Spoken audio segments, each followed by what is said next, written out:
So today, we're taking yet another step to ensure that Canada is the country of choice to make the things that'll drive the new 21st century green economy. We're listening to automakers, we're listening to workers. Shortly, we will be introducing a 100% tariff on Chinese-made electric vehicles and a 25% tariff on Chinese steel and aluminum. See, because of our government's choices and the hard work of hundreds of thousands of Canadian auto workers, we are transforming Canada's automotive sector to be a global leader in building the vehicles of tomorrow. But actors like China have chosen to give themselves an unfair advantage in the global marketplace, compromising 캐나다의 100% 관세, 테슬라의 직격탄, 미국의 쇠퇴 시작인가, 일시적 좌절인가? 캐나다가 미국산 전기차에 100% 관세를 부과한다고 발표했을 때 누구도 그 첫 번째 타격이 미국 기술의 상징이자 야망의 대표 주자인 테슬라에 직접 날아들 줄은 예상하지 못했다. 그러나 이것은 단순한 무역 분쟁이 아니다.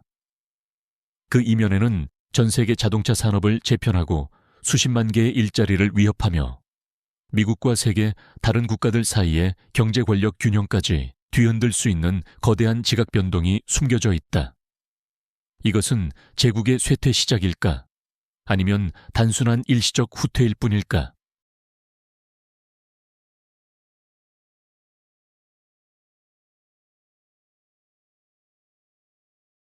무역 위기 폭발.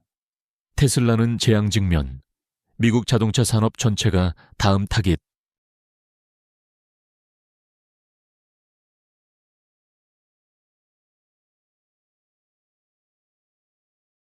미국 혁신의 얼굴로 여겨졌던 테슬라는 지금 자사의 핵심 국제시장 중 하나에서 실존적 위협에 직면하고 있다. 캐나다는 미국산 전기차에 대해 충격적인 100% 수입 관세를 발표했으며 이 정책은 테슬라의 비즈니스 모델뿐 아니라 북미 전체 자동차 산업을 재편할 수 있다. 이 관세가 시행된다면 캐나다 내 테슬라 모델 3의 가격은 약 4만 달러에서 8만 달러로 2배가 될 수 있다.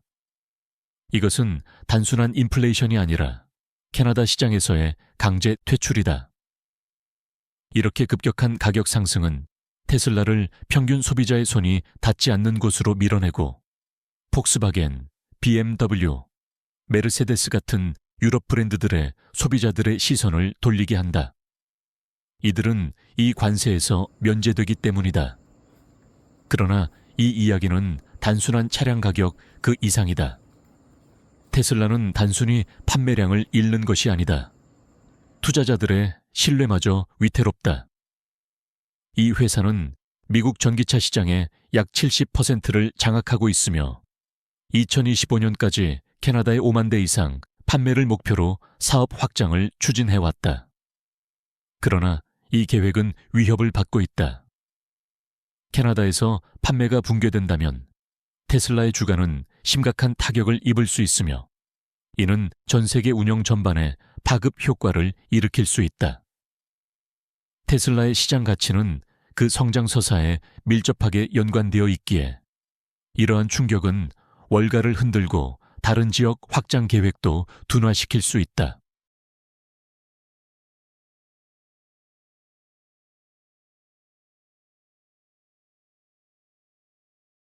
특히 주목할 점은 이번 캐나다의 조치가 고립된 사건이 아니라는 점이다.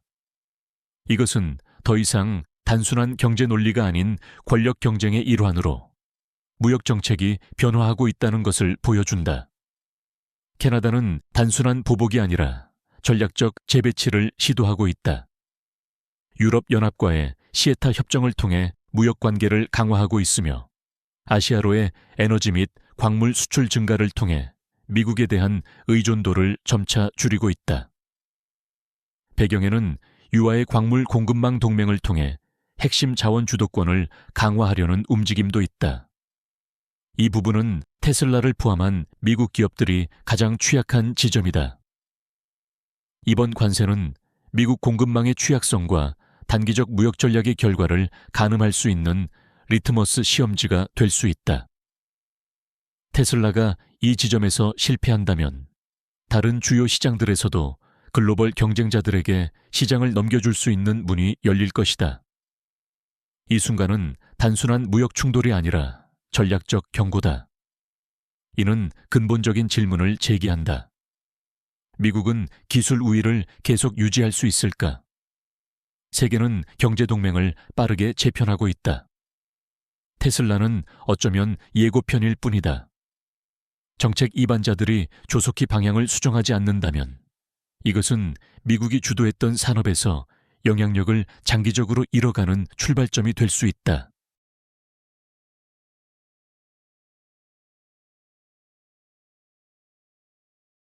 테슬라 그 너머, 북미 전체 자동차 산업을 흔들 수 있는 무역 전쟁.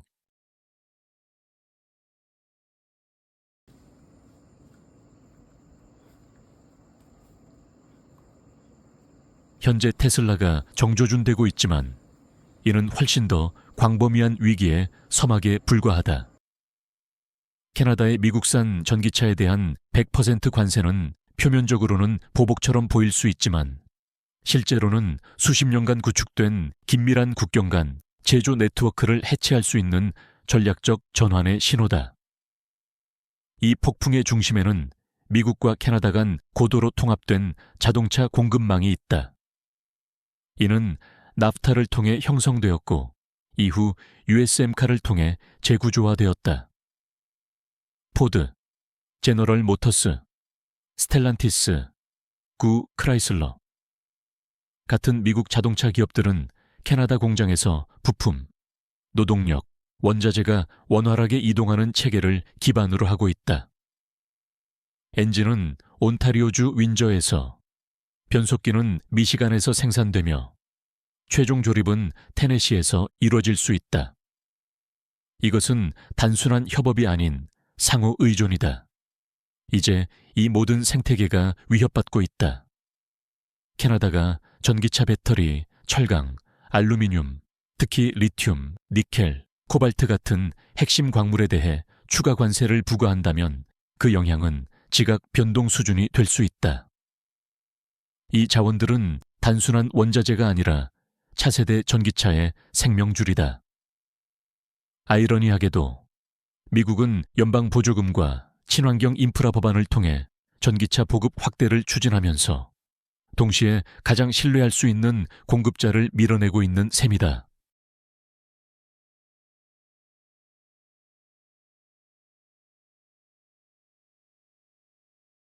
이것은 단순히 양국 간의 경제력 과시가 아니다.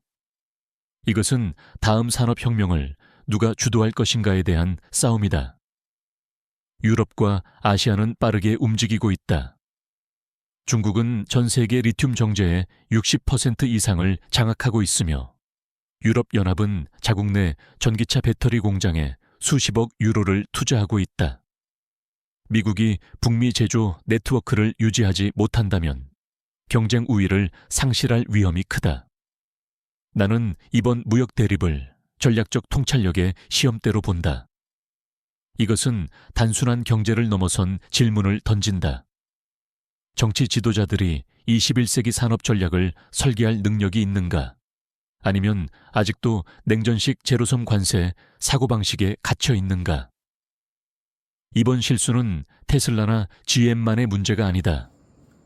미국 중서부와 온타리오의 공장 폐쇄, 일자리 상실, 그리고 한때 미국과 캐나다가 공유했던 공동 번영의 붕괴로 이어질 수 있다. 이것은 단순한 자동차 문제, 그 이상이다. 북미 제조업의 미래가 걸려 있다. 미국이 더 협력적이고 미래지향적인 무역 전략으로 방향을 전환하지 않는다면 점점 고립되어 가는 가운데 경쟁자들이 전기차 전쟁에서 질주하는 모습을 지켜보게 될 것이다.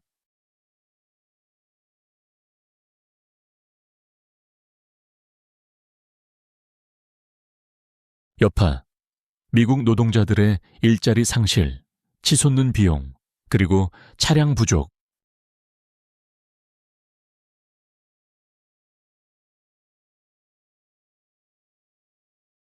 이번 무역 위기의 파장은 단순한 외교적 뉴스나 주식시장의 변동을 넘어서 미국 노동자들과 가계 경제의 중심부까지 도달하고 있다. 관세로 인해 자동차 생산의 비용 구조가 압박을 받으면서 자동차 제조업체들은 잔인한 선택에 직면하게 된다. 비용을 줄이거나 사람을 줄이거나, 그리고 역사적으로 어떤 선택을 해왔는지는 명확하다. 미국 자동차 연구센터 Center for Automotive Research에 따르면 미국 내 자동차 제조 부문에 직접 고용된 인원은 97만 명이 넘는다. 현재 전문가들은 이 중 수만 개의 일자리가 특히 미시간, 오하이오, 인디아나, 텍사스와 같은 제조업 중심주에서 즉각적인 위험에 처했다고 분석한다. 이것은 단순한 숫자가 아니다. 이는 조립공장, 부품 공급업체, 물류 허브를 중심으로 형성된 가족, 지역사회, 그리고 전체 지방 경제를 의미한다.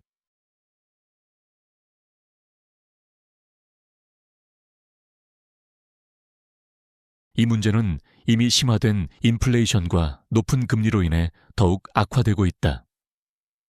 2025년 초 기준으로 미국의 평균 신차 가격은 4만 7천 달러를 초과하고 있다. 여기에 관세가 철강, 알루미늄, 전기차 배터리 같은 핵심 부품의 생산비를 추가로 상승시킨다면 소비자 가격은 또 10에서 20%가량 더 오를 수 있다. 많은 미국인들에게 차량 구매는 필수에서 사치로 전환될 수 있다. 더 큰 문제는 전략적 사각지대가 생겨나고 있다는 점이다. 미국산 차량이 국제시장에서 가격 경쟁력을 잃어갈수록 제조업체들은 국내 시장에 더 의존하게 된다. 그러나 미국 내수 시장은 이미 약화되고 있다. 소비자 신뢰도는 4년 만에 최저치로 떨어졌으며 대출 연체율도 상승 중이다. 결국 자동차 제조업체들은 더 이상 그 차량을 구매할 여력이 없는 소비자층을 위해 자동차를 만들고 있는 셈이다.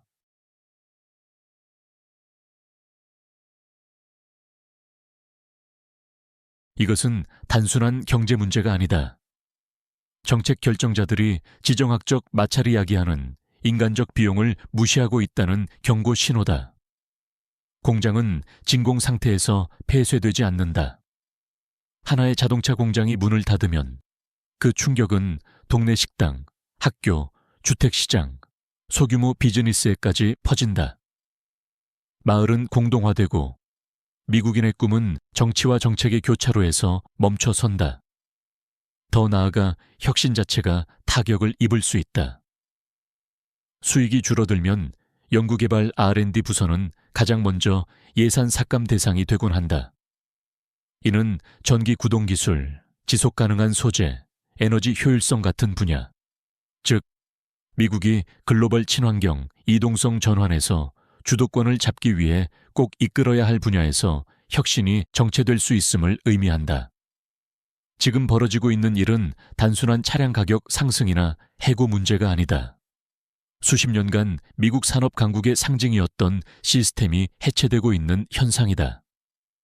만약 이 무역 갈등이 방치된다면 이는 단순한 수익 손실에 그치지 않고 번영과 혁신, 중산층의 안정을 상징했던 생태계를 무너뜨릴 수 있다.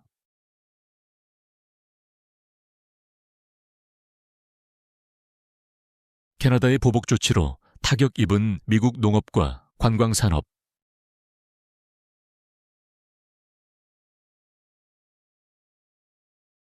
무역 전쟁이 격화되면서 충격파는 이제 미국 경제에서 가장 취약하고 종종 간과되어 온 두 축, 농업과 관광으로까지 확산되고 있다.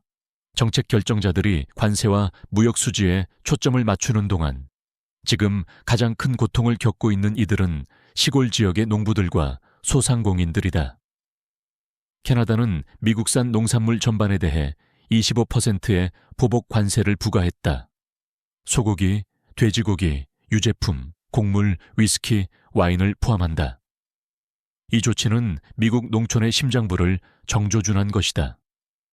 이미 변동성 높은 농산물 가격, 기후로 인한 수확 실패, 그리고 이민 정책 강화로 인한 노동력 부족에 시달리던 가족 단위 농장들에게는 이 관세가 결정타가 될 수 있다.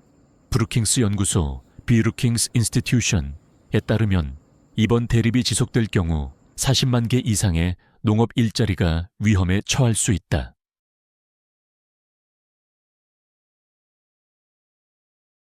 하지만 단순히 숫자 이상의 문제다. 여기에는 문화적, 정서적 고통이 동반된다. 미국에서 농업은 단순한 산업이 아니다. 그것은 유산이다. 여러 세대에 걸친 농부들이 이제는 또 한 분기를 버티기 위해 토지, 장비, 가축을 매각할지 고통스럽게 고민해야 한다. 그리고 그 피해는 대형 농기업에만 국한되지 않는다. 지역 농산물 시장, 농업협동조합, 학교와 병원, 지역사회에 농산물을 공급하는 체계 전체가 영향을 받는다. 같은 정도로 우려되는 것은 관광산업이다.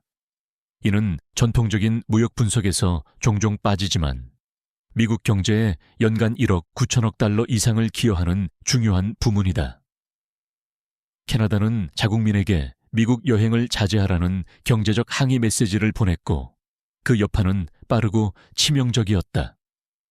미국을 찾는 국제 관광객 중 약 40%를 차지하는 캐나다인들은 대거 여행을 취소하기 시작했다. 2025년 1분기 동안 미국은 21억 달러 이상의 관광 수입을 잃었다.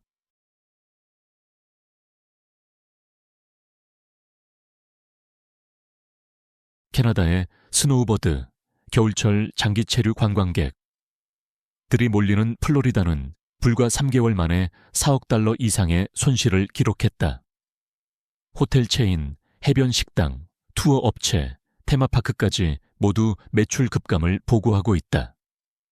캘리포니아, 뉴욕, 네바다 역시 예약률과 관광 의존 일자리에서 큰 폭의 감소를 겪고 있다.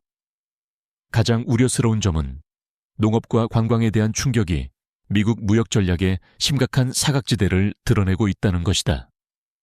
이들 산업은 정치적 책략으로부터 쉽게 보호되지 않는다. 이들은 인식, 신뢰, 그리고 안정성에 매우 민감하다. 철강이나 반도체와 달리 잃어버린 관광객이나 수확물을 창고에 저장할 수는 없다. 이것은 단순한 경제적 손실이 아니다.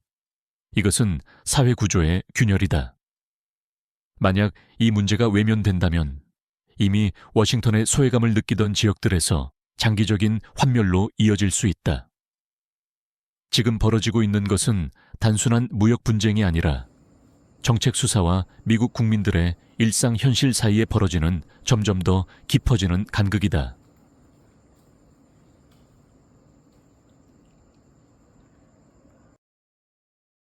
미국이 무역을 조이는 사이 캐나다는 세계로 손을 뻗는다.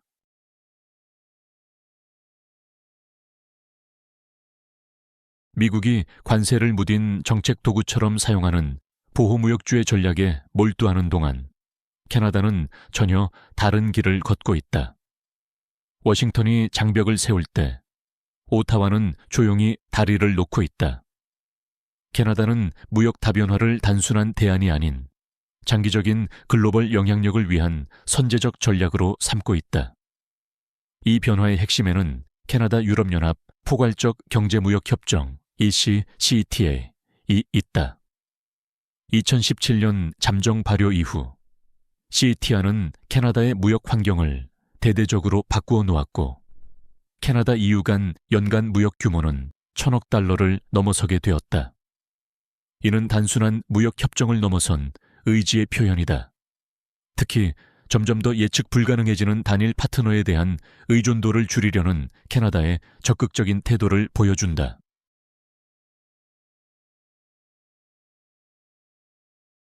한편 캐나다의 에너지 전략도 극적인 방향 전환을 이루었다. 과거에는 캐나다 석유 수출의 거의 97%가 미국으로 향했지만 이제는 일본과 중국 같은 아시아 국가들로 수출 물량이 점점 전환되고 있다.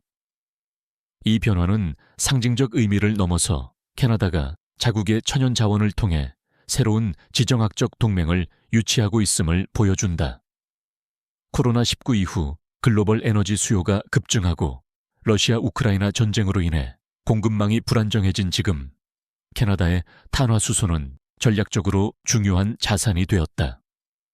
그러나 가장 전략적인 움직임은 캐나다 땅 밑에 숨겨진 광물 자원에서 나온다. 캐나다는 유아의 핵심 광물 동맹을 통해 리튬, 니켈, 코발트, 히토류와 같은 전기차 및 첨단 기술 혁명의 핵심 요소들을 둘러싼 경쟁에서 핵심 주자로 부상하고 있다. 반면 미국은 여전히 중국 같은 적대 국가에 대한 수입 의존도가 높으며 캐나다는 민주주의 국가들과 장기 공급 계약을 체결하면서 단순한 무역을 넘어 기술적 영향력까지 확보하고 있다.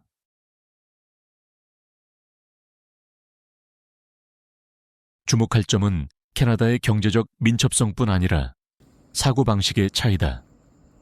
미국은 보복성 관세와 제재를 도구로 삼으며 대응 중심의 전략을 펴고 있지만 캐나다는 선제적이고 장기적인 틀 속에서 다자주의, 지속가능성, 전략적 중복성에 투자하고 있다. 이제 더 이상 누가 무역전쟁에서 이기는가가 아니라 누가 다가오는 글로벌 전환에 대비하고 있는가의 문제다. 아이러니하게도 한때 세계화와 자유무역을 주도했던 미국이 이제는 과거 미국의 전략을 채택한 동맹국들에 의해 뒤처질 위기에 처해 있다. 고립주의는 상징적인 승리를 거둘 수는 있지만 장기적으로는 미래를 이기지 못한다. 미국이 경제적 민족주의에 집착하는 사이 캐나다는 자국 경제를 미래에 대비시키고 있다.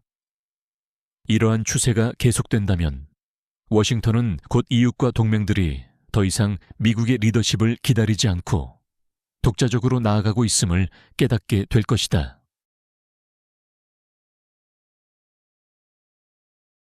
더 큰 그림. 미국의 경제 패권은 약화되고 있는가?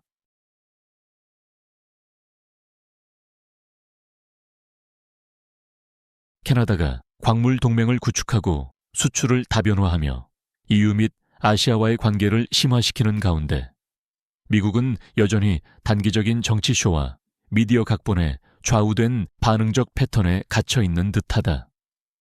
대조는 명확하다. 캐나다는 장기적 경제 비전을 실행하고 있고 미국은 단기적 분산과 혼란에 휘둘리고 있다. 과거 미국을 다시 위대하게 만들겠다고 약속했던 트럼프 전 대통령은 이제 자국의 경제 기반을 위협하는 위기와는 동떨어진 인물로 보이고 있다.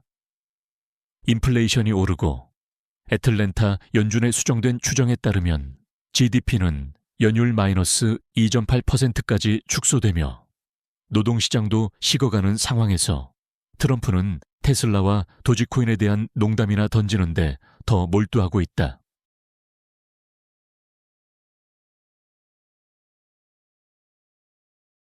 그의 행정부는 국가 안보와 관련된 심각한 사안, 예를 들면 법적으로 보호받는 이민자의 불법 추방이나 소셜 플랫폼을 통한 기밀 군사 문서 유출에 대해서도 침묵, 책임 회피, 애매한 부인으로 일관하고 있다. 이는 단순한 PR 실수에 그치지 않는다. 정책 일관성의 공백을 보여주는 넓은 맥락의 증거다. 대변인 캐롤라인 리비트어의 기자 브리핑은 현재의 위기를 명확히 설명하거나 미래를 제시하기보다는 과거 트럼프 일기 시절의 구호와 일부 통계에만 집착하고 있다. 심지어 보수 성향의 폭스 뉴스조차도 점점 실체 없는 메시지에 의문을 제기하기 시작했다. 그러나 이 시점을 특히 위험하게 만드는 이유는 경제 불안정이 이제 제도적 혼란과 충돌하고 있기 때문이다. 미국은 단순히 인플레이션나 성장 둔화에 시달리는 것이 아니라 신뢰의 위기를 겪고 있다. 동맹국들은 회의적이고 투자자들은 불안하며 국민들 역시 점점 환멸을 느끼고 있다. 2025년 퓨리서치 여론조사에 따르면 63% 이상의 미국인이 자국 경제가 잘못된 방향으로 가고 있다고 믿고 있으며 이는 전년도의 47%에서 크게 증가한 수치다.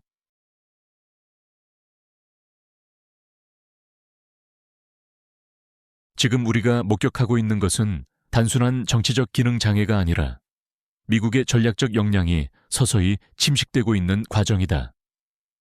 세계는 더 이상 워싱턴의 리더십을 기다리지 않는다. 유럽은 에너지 자립을 위한 친환경 전환에 박차를 가하고 있고, 브릭스 BRIC는 자체 금융 시스템을 구축하고 있으며, 일본과 한국 같은 전통적 동맹국들조차도 미국의 영향권에 있던 국가들과 직접적인 에너지 및 무역 협정을 체결하고 있다. 미국의 강점은 단지 경제 규모에 있지 않았다. 그것은 장기적 계획, 글로벌 파트너십, 그리고 법치주의적 리더십에 있었다. 하지만 지금 그 나침반은 방향을 잃은 듯하다.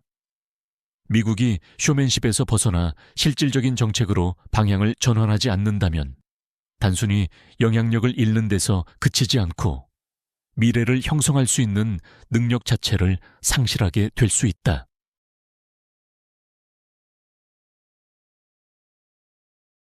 다음에 올 것은 심판인가, 재설정인가?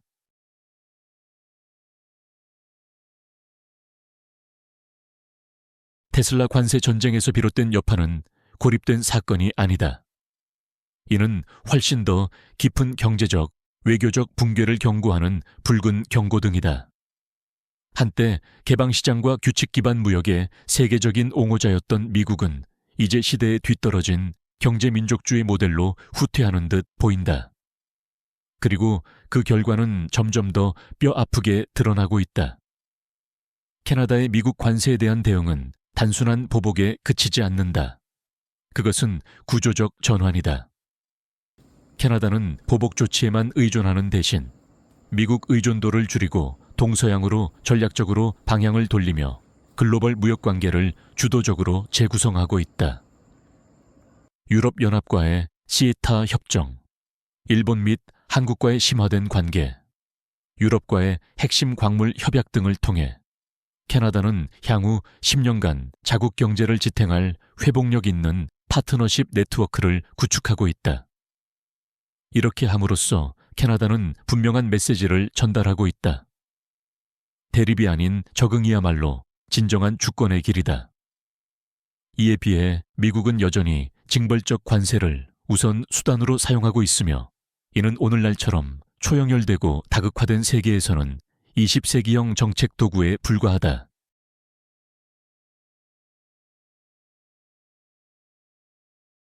지금 이 순간은 갈림길처럼 느껴진다. 한쪽 길은 국내 정치적 쇼와 당이 경제적 성과를 위한 포장에 기대어 계속 허세를 부리는 길이고, 다른 한쪽은 전략적 겸손과 다자적 재참여, 경청하고 조정하며 허세가 아닌 비전으로 이끄는 리더십이 요구되는 길이다.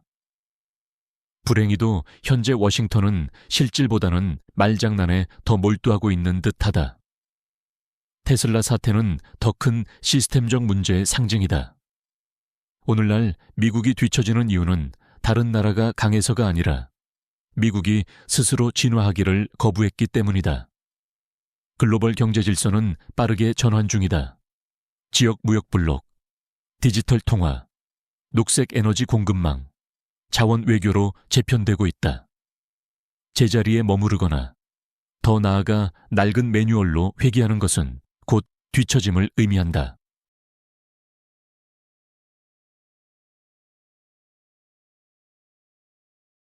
최근의 데이터는 이러한 전환을 뒷받침한다. 미국이 관세에 집중하는 동안 브릭스, 바릭스 국가들은 불과 1년 사이에 블록 내 무역을 26% 확대했다. 유럽연합은 미국과 중국의 반도체 의존도를 줄이기 위해 자체 칩스법, 칩스 액트런을 발의했다. 그리고 중국은 1대1로 벨트 앤 로드, 구상을 통해 수십 건의 양자무역 협정을 계속 체결하고 있다. 세계는 더 이상 기다리지 않는다. 그렇다면 다음은 무엇인가? 미국이 경제 수축, 외교적 고립, 그리고 소프트 파워의 쇠퇴를 맞이하는 심판인가? 아니면 무력을 넘어 선견지명으로 리더십을 회복하는 재설정인가? 선택은 아직 테이블 위에 있다. 하지만 시간은 미국 편이 아니다. 리더십을 되찾기 위해 미국은 경제정책을 성벽이 아닌 플랫폼으로 다시 상상해야 한다. 경쟁을 수용하고 동맹을 구축하며 복잡한 세계에서 상호 의존이라는 현실을 받아들이는 방향으로. 그 이하의 선택은 단순한 지위 상실이 아닌 존재의 의미를 잃는 것이 될 수 있다.